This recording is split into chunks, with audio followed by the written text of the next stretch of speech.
গরম কড়াইয়ে আমি দেখো আমি সুজি দিয়ে দিলাম, হালকা করে লাল করে নেব। আর দেখো একদিকে আমি গরম পানিতে দুধ গুলে নিচ্ছি, পাউডার দুধ। তারপর আমি ঢেলে দেব সুজিতে,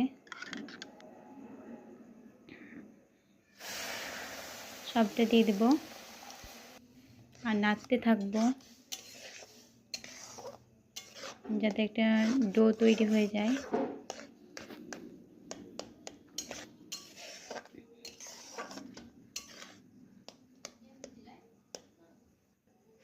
ভালোভাবে একটা ডো তৈরি করে নিলাম। দেখো ভালোভাবে হাতে নিয়ে দেখে নিচ্ছি আমি কি সফট হয়েছে কি হয়নি।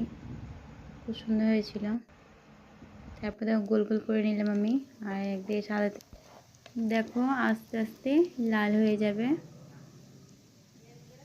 আমি খুব বেশি লাল করিনি। আর একদিকে আমি শিরাটা তৈরি করে নিয়েছিলাম, 2 কাপ চিনি আর 1 কাপ জল দিয়েছিলাম আর 3টে এলাচ দিয়েছিলাম।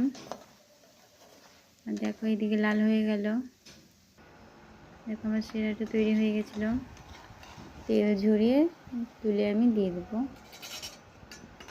শিরাতে দিয়ে দেবো। দেখো